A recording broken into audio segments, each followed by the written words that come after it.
Hey, so I'm going to show you the lazy way to make bread.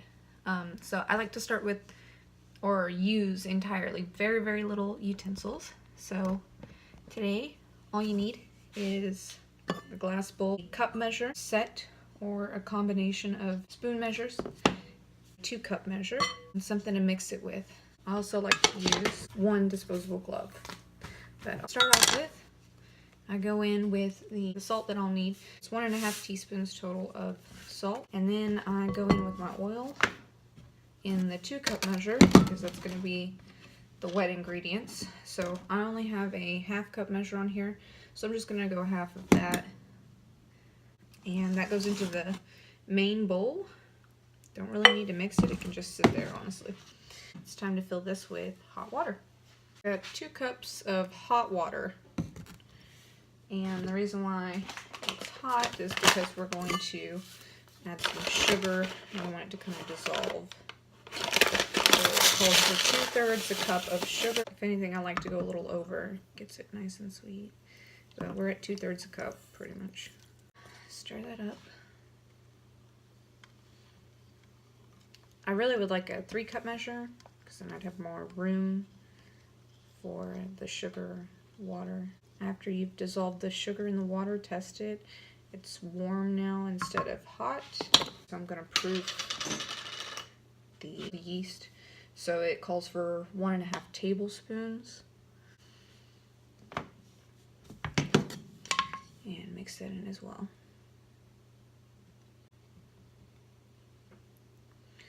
Okay. I'm just going to place this on the bowl and leave it until it's proofed. I usually leave it for about 5 or 10 minutes. Okay, so it's been a 10-minute proof. This is what we've got. And it's pretty full, but it's okay. It's going right into the bowl with the oil. And that's all the wet ingredients. So I'm going to go ahead and rinse this clean. I also only use dry ingredients for this, so I usually just wipe it clean. I've got all the wet ingredients in the bowl. Gonna give it a little stir. Doesn't need much. A lot of the mixing comes whenever you start adding the flour. The recipe calls for 6 cups of sugar. I'm gonna add them 1 cup at a time. Here goes the first. Give it a mix. First cup usually doesn't mix very well, but the second cup should be like a thick chowder. Okay. It looks basically like chowder, still runny. So 3rd cup goes in. That's mixed fairly well. I still have some lumps, but no big deal. Finally get worked out pretty quickly. Tend to keep the spoon in the center and let the flour pull away from the bowl.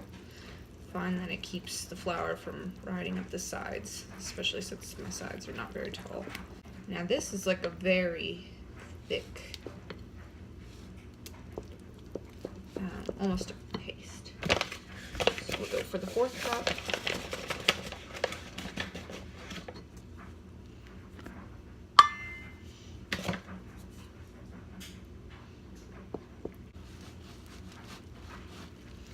And it's starting to turn into dough. Do the 5th cup.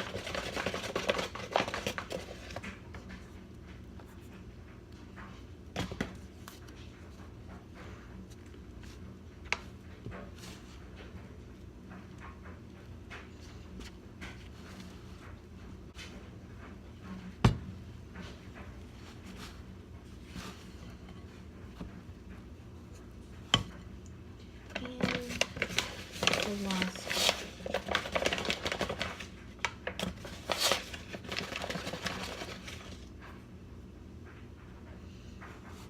And this last one I just add a little at a time.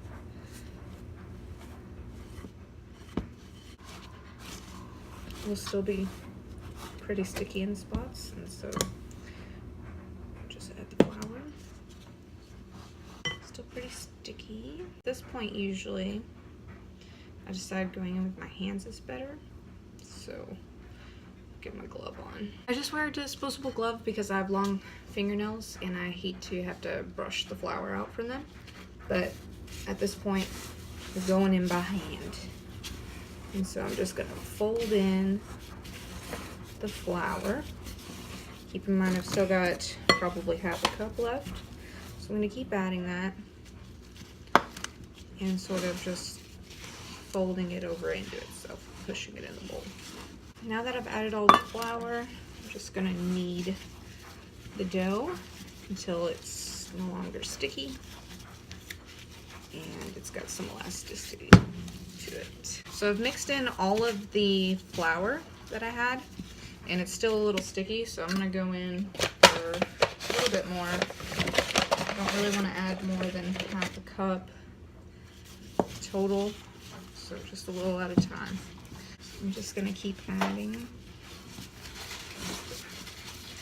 until it's nice and it's already elastic.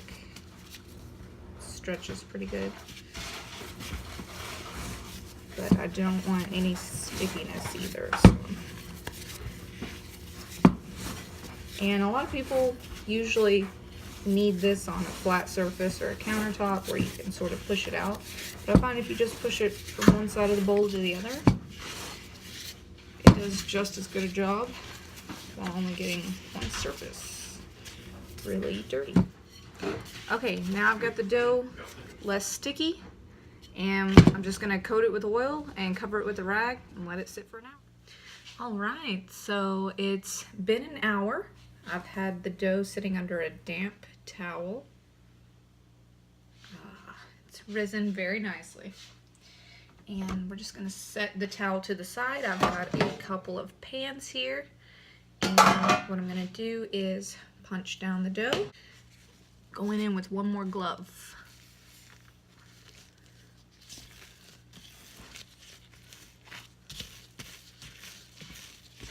So mine's more of a push than a punch, but all right. And then I'm gonna separate it into two halves.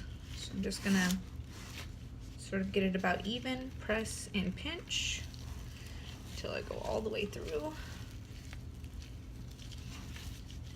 All right, now I've got two halves. Then I'm gonna take one half and sort of stretch it out.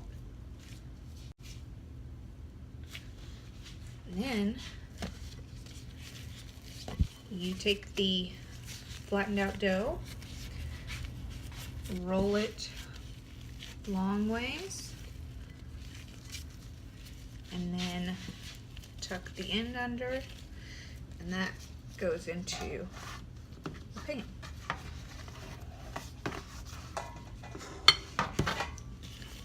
Same with the second half of the dough. Stretch.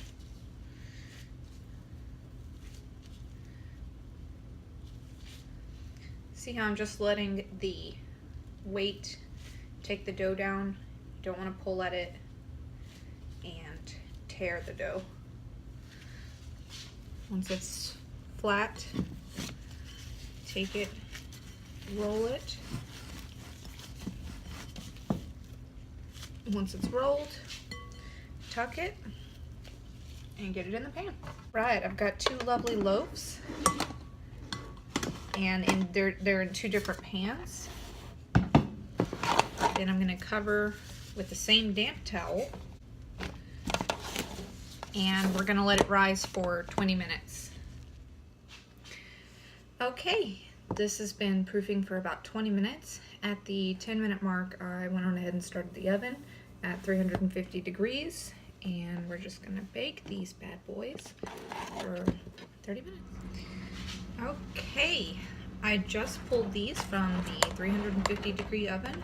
It's been 30 minutes, and they are ready to go on my cooling rack, which I'll have just underneath them. Bread's out and cooling down, and I do wait for these to cool completely. But after they've cooled, you can start slicing. Now, I find that if you leave it as a whole loaf for as long as possible, it will keep it preserved better.